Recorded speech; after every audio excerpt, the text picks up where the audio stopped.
Okay. Hi, everybody. I'm Dr.Mica Riley here at MoveMend Rehab and Performance. Welcome to our ACL Rehab and Performance community. This platform was created by MoveMend Rehab and Performance ACL specialists, and it was designed to educate, empower, and improve the outcomes of all ACLers out there.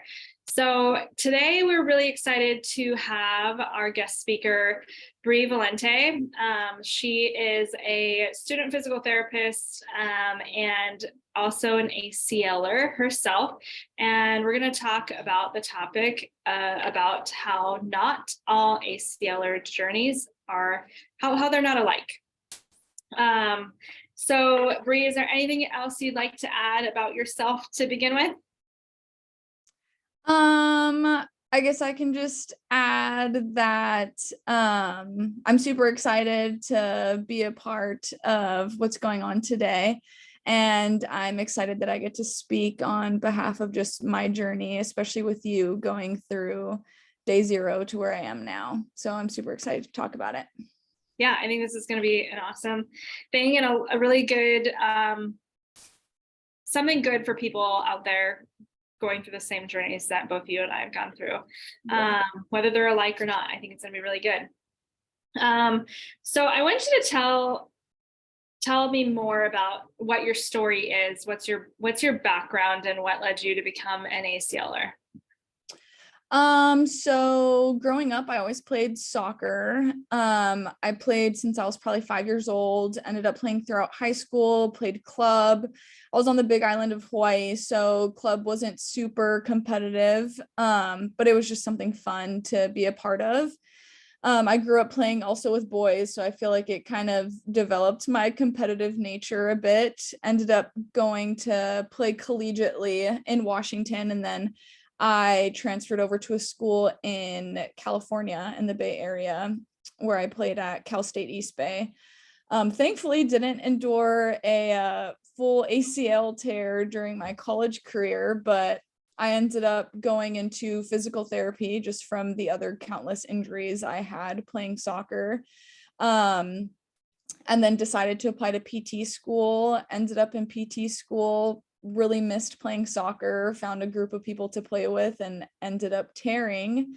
And that's kind of where my journey began. But I kind of tell people I think it was almost a blessing in disguise, because I was in physical therapy, but I didn't really know there's so many different things that you can do with PT. And so I didn't know what I wanted to treat. And so, although obviously I would never want to go through this process again, but it did give me a little bit of insight on who I wanted to treat and kind of inspire going forward in the field. Yeah, I think similar to you, like same thing, right? Like soccer. I think a lot of people out there have similar stories that their change of direction, sport, whatever it was, kind of led them to their ACL journey.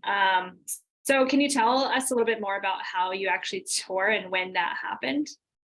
Yeah, so on June 3rd, 2021, I was playing soccer with it was a semi-pro team here in Seattle, and we were actually scrimmaging.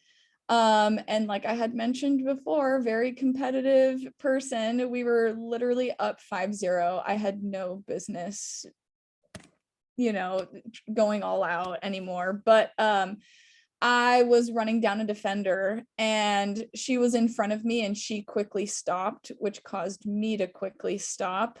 But we kind of it was weird. We kind of got tangled up in each other's cleats. And like I said, I got injured a lot growing up. It was mainly the ankles, and I felt like my ankle was about to sprain again. And so I tried to do something different to avoid that, and it ended up taking my ACL out instead. Yeah. Did you know that it was your ACL at the time? Honestly, I knew it was something because I heard a pop. It was a very loud pop.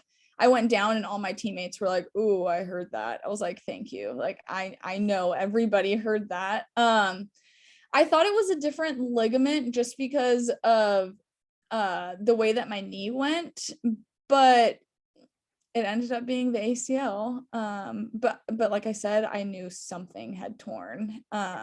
What I was kind of surprised with though, I stood up,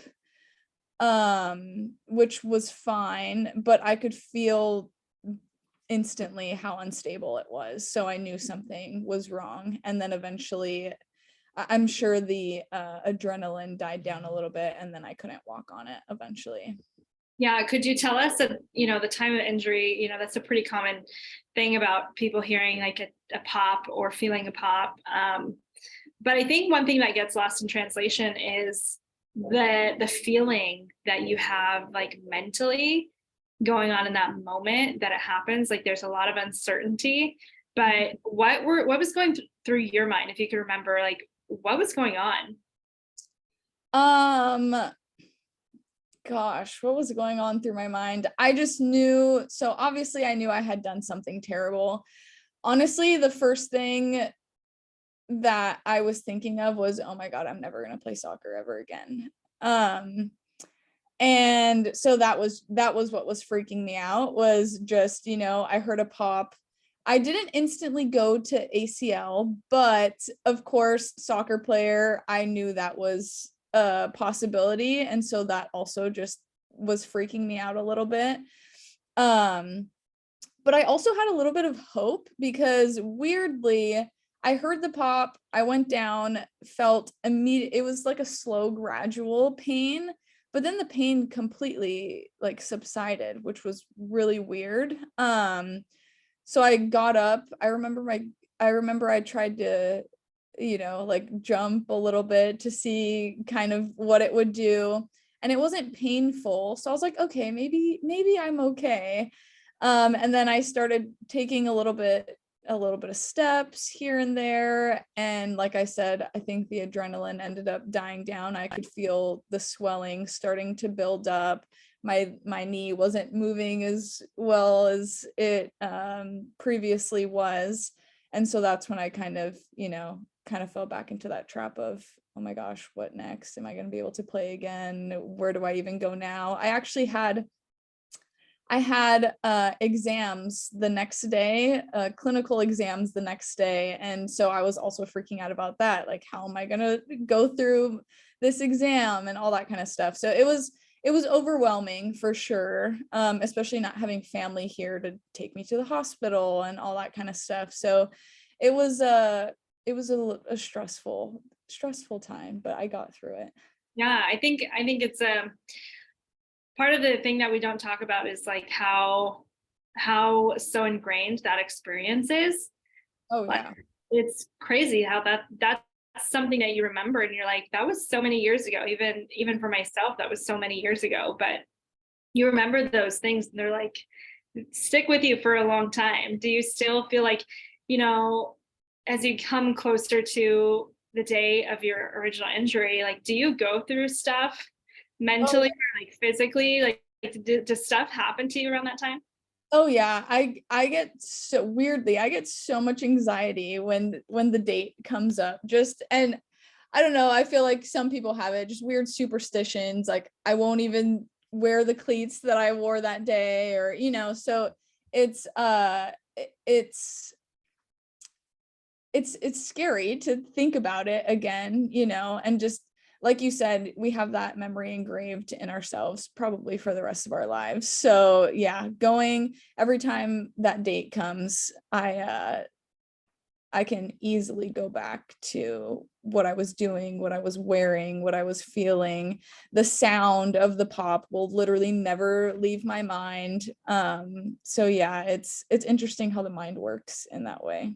Yeah, for sure. I think that's, oftentimes just after someone goes through an ACL injury or even going through the rehab process, like that's something that we don't talk about a whole lot, or like it's not talked about and it's more of a taboo subject. And I think it's like important to like hit on those moments of like mentally you're not the greatest, right? And touching base with those to really help us heal. So can you tell us a little bit more about the time of the injury and what happened after that? What were the next steps that you took? Of course you had clinical exams the next day, so you're really worried about just, you're an adult and you're in a different position than when you were maybe like 5 years ago. But having to navigate all of that, but also how'd you navigate getting a diagnosis? Yeah. So thankfully, being a PT student, I had some support from faculty members. I reached out to our orthopedic instructor, and she gave me a resource at the Everett Clinic. And so not a lot of people have great experiences like that, but thankfully, and I had a great roommate. So my roommate got some crutches for me, helped me kind of hobble out of the I actually didn't have crutches at all when we left the house. So he helped me hobble out of the house, got to school, got some crutches, and immediately called that resource when it was given to me. And they got me in that same day. So I went from school straight to the Everett Clinic, and someone performed some of the ACL tests and other ligament tests, but they didn't suspect anything, actually. They thought that everything was fine, but I think it's nice knowing that I'm a PT student as well, and I've gone through a lot of injuries, so I was great at kind of advocating and saying no, like something is wrong here. And what ended up happening was, I don't know if this was the only reason, but I had a history of a partially torn ACL on my left side. And I think that's what prompted them to get me an MRI. So I got an MRI, and so X-ray and MRI within that same day, which that rarely happens to people. I got very, very lucky. So I got my X-ray, got my MRI, and got my results all in one day, which, I'm happy that I was given the results immediately, but also it just, having torn the literally hours before, because it was at nighttime, to, waking up the next day in insane amounts of pain, getting X-rays, getting MRIs. It was just a lot to be thrown at me at once. But also I'm happy I didn't have to, a lot of other people, they're kind of just waiting and anticipating results. So thankfully I didn't have to go through that. But yeah, I got my results and got scheduled to see a surgeon that same day also, and ended up seeing the surgeon maybe a few days later to just talk about my options going forward. Yeah. Can you tell us what all was injured? Was it just your ACL, or was there other stuff involved as well? So it was full thickness tear of the ACL, and they couldn't tell from the image, but they were concerned about both my menisci. Thankfully when they went in, it was fine. So yeah, it was just ACL tear. And then I had just small bruising of the tib and femur just from that translation. Yeah. Yeah, which is pretty common, right? I think it's important to note though, like you advocated for yourself. And I think the hard part is like a lot of people don't know how to do that. Or, do you feel like you had a strategy at all that, that in terms of your advocacy for yourself, like, is there something that, anything that you could tell all ACLers out there, people who are like in that same situation, that 24 hours ago, this happened and they're waiting for X, for whatever it might be? Yeah. I think, again, I said this before, I think it was easier for me just because of the PT background and being a student. So I had that educational experience of kind of what to look for.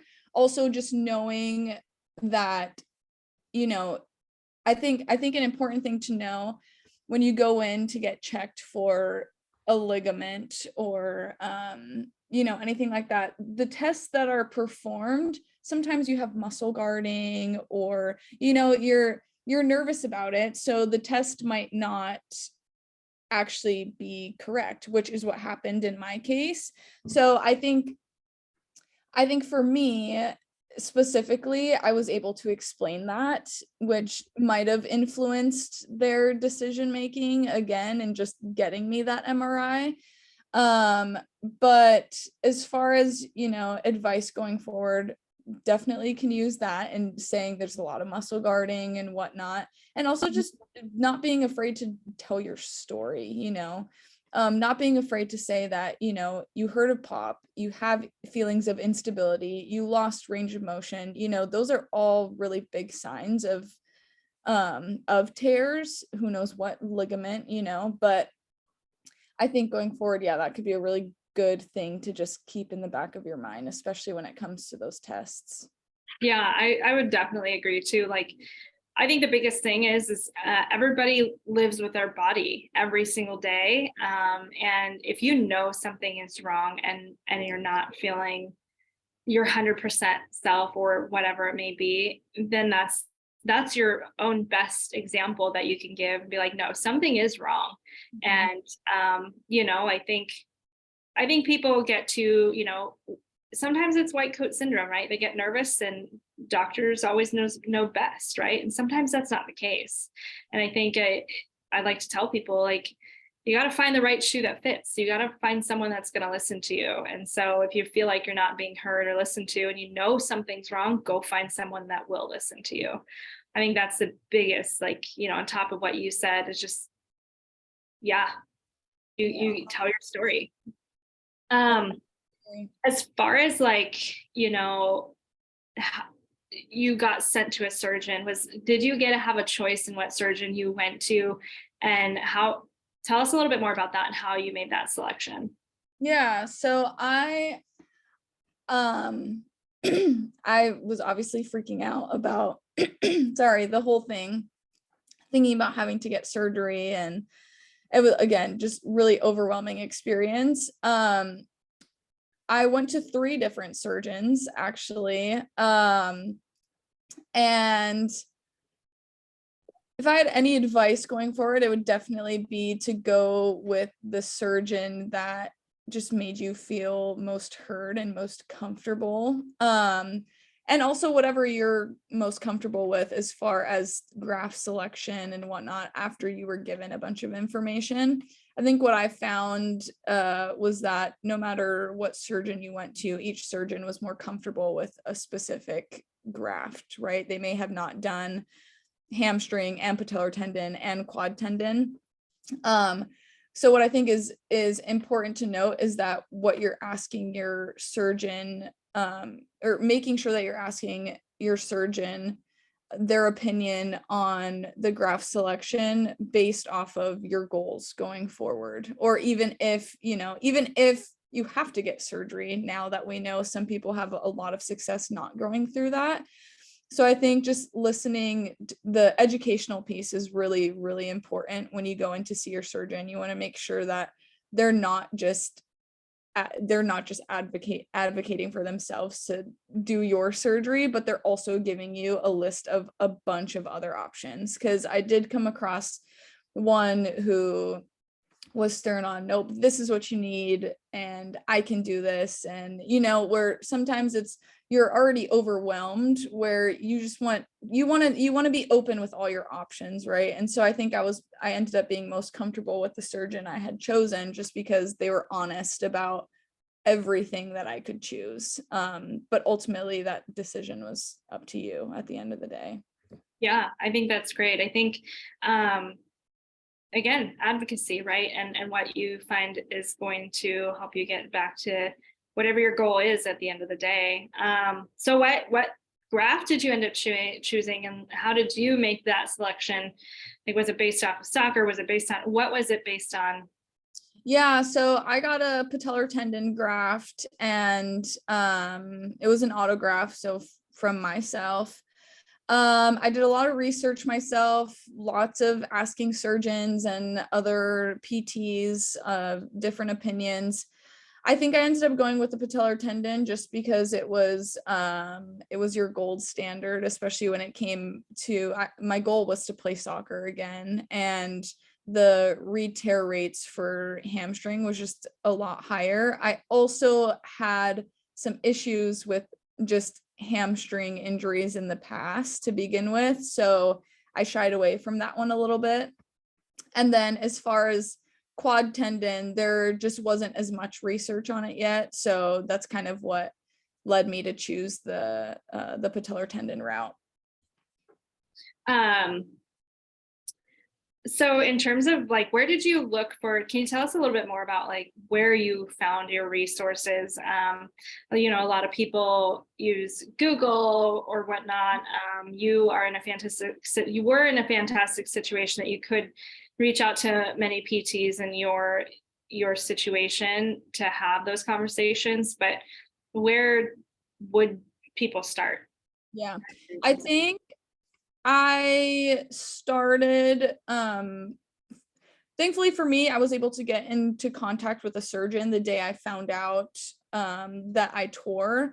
So I started there. I started with that surgeon, and that surgeon was nice enough to also give me resources to other people that he trusted. And then I also had reached out to instructors who may have heard great things from other surgeons. And then thankfully I ran into you also. So I also had that resource.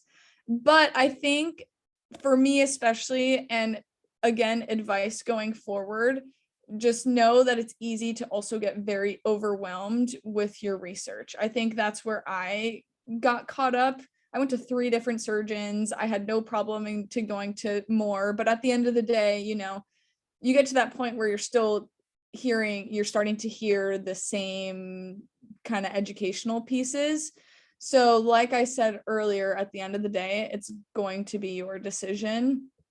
You can read all you want and talk to as many people as you want, but at the end of the day, whoever you were most comfortable with and whatever you're most comfortable with, whether that's surgical or non-surgical, that's what you want to go with. Because at the end of the day, now I know, however you rehab your knee is how you're going to find your most success, right? So For sure. Yeah.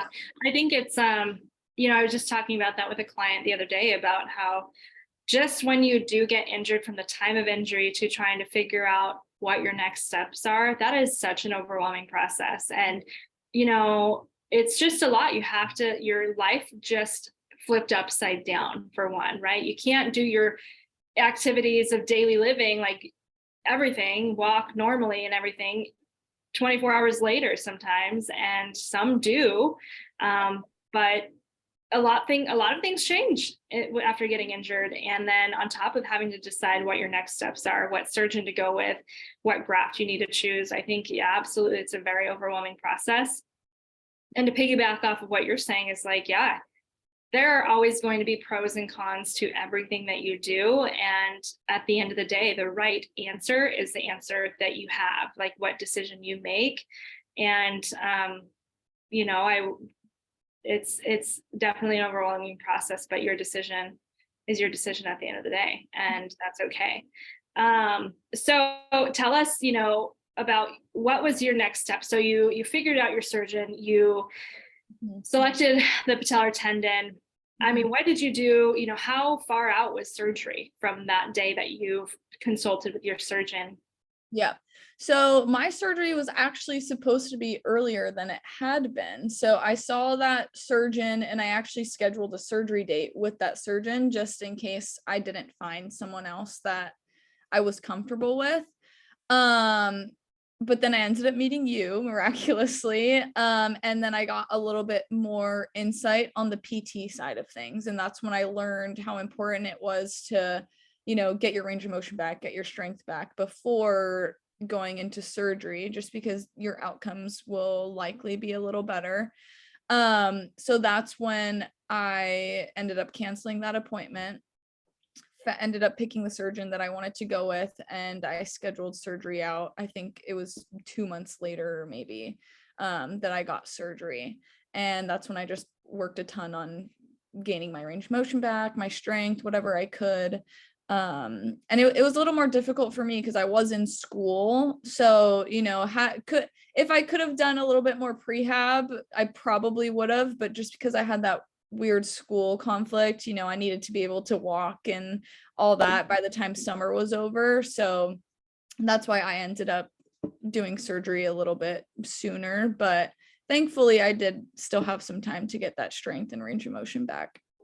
Yeah, I think that's one thing we need to keep in mind too, is that this is why no ACL journey is alike, right? Like already you're saying it, like I can't, you couldn't commit entirely to a longer process of prehab because you had a busy life. You're a student who has a very demanding schedule and other things that, just life in general hands you some lemons, right? So there's just a lot of stuff that happens and you do what you can do to help your outcome.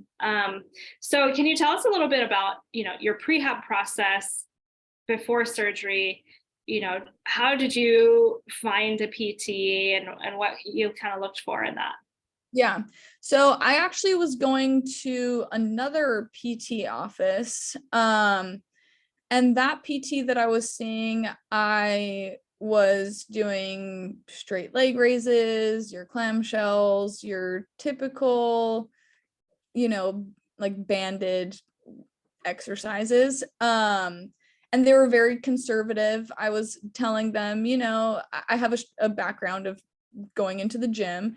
And I had told them that, I was doing stuff with dumbbells and whatnot, but they were a little bit more worrisome, I guess, about the fact that I was doing that.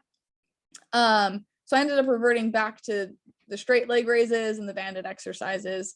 And that's when I ended up, I randomly ran into you, had that quick conversation. I went into the clinic there and realized that it was going to take a lot more than just your straight leg raises, your clamshells, your banded exercises. And so immediately I saw that was the place that I needed to be in. And that's when we took some strength measurements, saw the deficits I had, looked at range of motion, and then we thankfully formulated a pretty good plan for me going forward before surgery.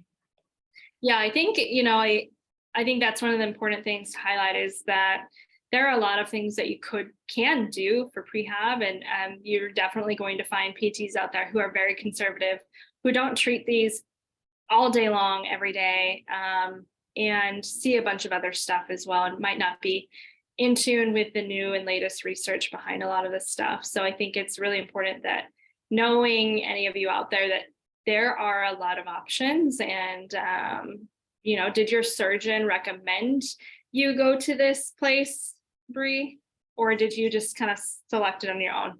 Oh, the other clinic that I was going to. So I was actually going there for something different, and then I ended up getting injured, so I just stayed there. But I think one thing to really look for too is that educational piece, right? So the thing that stuck out to me the most was at that last clinic, I didn't really get a lot of education regarding the injury and the ACL process, versus when I came to movement, I was sat down, I was thoroughly talked to about the process. I was also given more information on the graft selection, like I was just given a bigger picture of the whole rehab process within itself, given more options. So I think that's something really important to look for in a provider.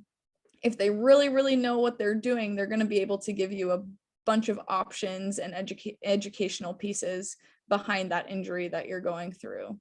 So that's kind of what helped with me in knowing that I was in the right place. Yeah, I think it's important to, I think most of what people need to get during this time is a lot of education, a lot of, all they can focus on in that point in time is what they can't do. And I think it's important to figure out what they can do, but also really educate them and make sure that they know what to expect by having this injury and what it means to have this injury and what it means to go forward with this injury in terms of surgery, and what to expect on the other side. So I think that's a big thing that you're doing, highlighting, is education. So if you feel like you don't know about your injury and what it's going to take to get you back, because it's not going to be 6 weeks to get you back, it's going to be a lot longer than that. And there's a lot of criteria that have to be check marked in order to do that.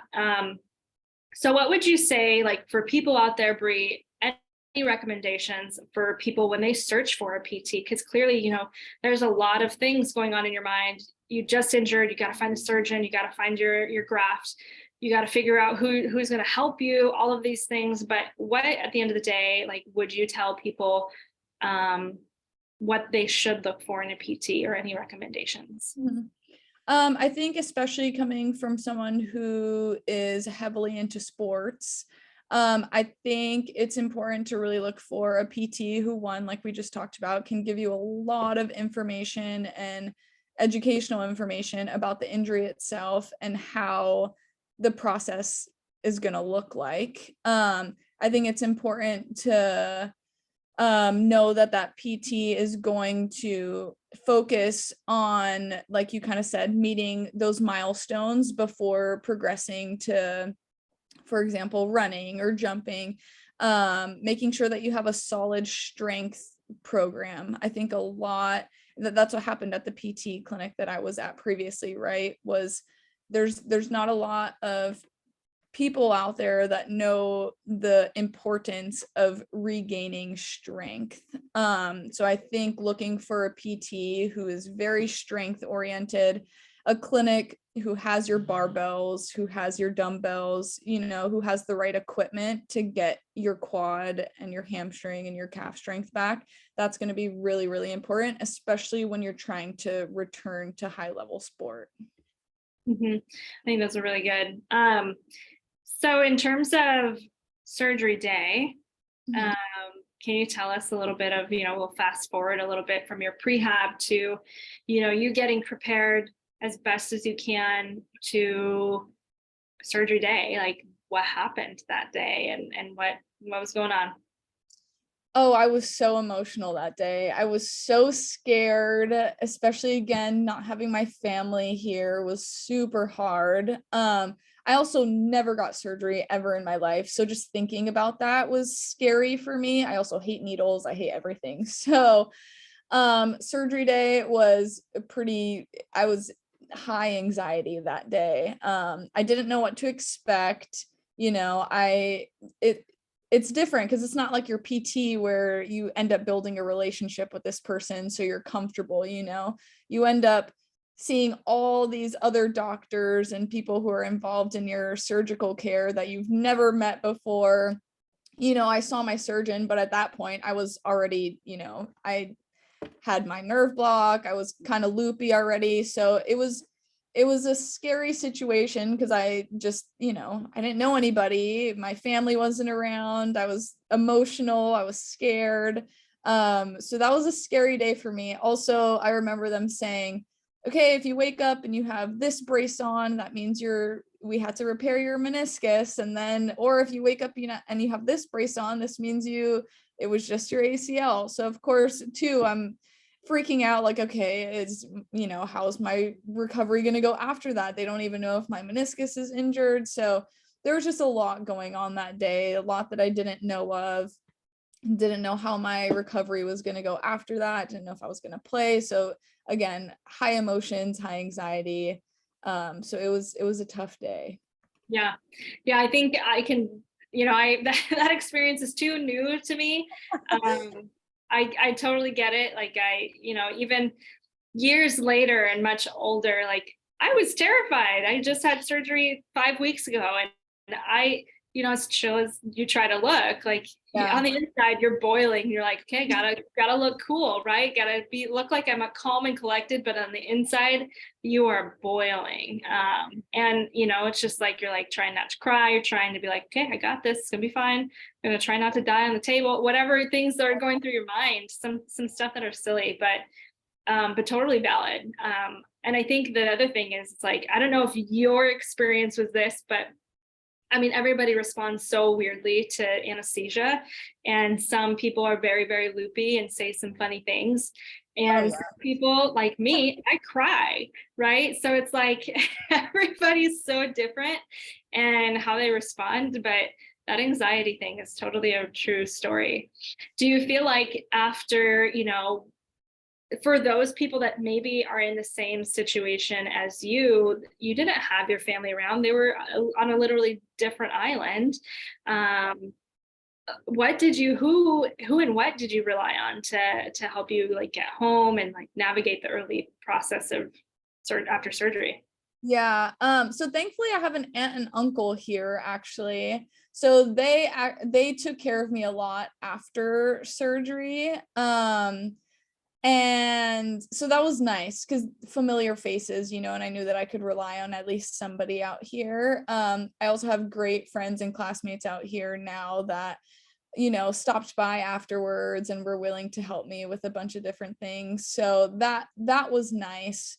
The important thing, especially if you don't have your family around, is, having that support system through your friends, right? I think that's what really helped me get through it, was even though I didn't have my family around, I at least still had a pretty solid support system with the people that I had met here. Yeah, I think it's really great. I think, for any of you ACLers out there, you can rely on a lot of people. It's amazing how you don't realize how you have such a community around you. And even if your family's not nearby, your friends, your coworkers, your aunt and uncle, friends of friends, I think at the end of the day, I'm sure, especially with community like this one, you can find a lot of people that are definitely going to help you out. And I think the important thing is making sure you ask and not being, a lot of times we feel like a burden. Yeah, a lot of this stuff, right? And I think it's important to highlight that be the burden. You need to be the burden so that way you can get back on your feet and then you can rely on yourself again. But I think it's important to note that for sure. Did you feel like it was hard to ask your aunt and uncle to take you in, or were they like, nope? Oh, thankfully they didn't even they didn't even ask or anything. They just said, all right, your surgery's here, like we'll get your bed ready and everything. So thankfully they were awesome in that way. And then kind of piggybacking off of what you said about how this ACL community is huge. It's true. I remember talking to a random girl. I think she actually lived in like Finland or something. I don't even know, but she saw some of the content that I was posting on Instagram and randomly just reached out to me, so I think that's a good example of like, don't be scared to reach out or talk to people or ask questions, especially people who are going through the same stuff as you or who had previously gone through the same stuff, because it's nice to just talk to somebody who knows what you're going through or who has gone through it already. For sure. Was there anything in terms of equipment that you got or needed before surgery to help with your early recovery? Honestly, I didn't really get a lot of equipment after surgery. I mean, I had a brace, I had crutches, but I just I focused a lot on range of motion to begin with, but I didn't have much. I know some people may have had other resources. I'm also a broke college student, so that might be why I didn't have much stuff either. I did have, thankfully again, I had an instructor who gave me like some big, nice ice packs and stuff. So yeah, I think early post-op, like just the compression sleeves and socks and the ice packs were really helpful to be given, at least from like faculty or whatnot. But yeah. Yeah, I think, if you're looking for resources and stuff, look on Craigslist. Someone else in the community, ACL community, is probably willing to hand off their ice bucket or whatever it is, their ice machine. But I think it's important to, figure out what you need in preparation for surgery day and be ready, especially groceries. Oh Figure yeah. out how you're going to eat, getting your meds, all of those things, and navigating that. So just being prepared, as prepared as you can be. But so I think, that's just a little taste of your journey, Bree. I think let's stop there and give our ACL community just a little sneak peek of who you are and what your journey was like, because it definitely was a different journey, compared to what other people have, and in terms of social support and all of those things, and trying to navigate your journey by yourself on the mainland. So I think we'll stay tuned with all of this, and later on we'll talk about your early recovery and the rest of your rehab process. So to all of you ACLers out there, stay tuned. And, I think her recovery process is going to be an interesting one that you will definitely want to tune into, because it definitely was not an easy journey. But I do highly recommend people, if you go ahead and explore our roadmap that we have outlined for you in our ACL Rehab and Performance community. And if you want any specific thing to learn about, let us know. But thank you, Bree, for taking your time out of your day to tell your story, and we look forward to talking to you soon. Me too. Thank you so much. Okay, bye. Bye.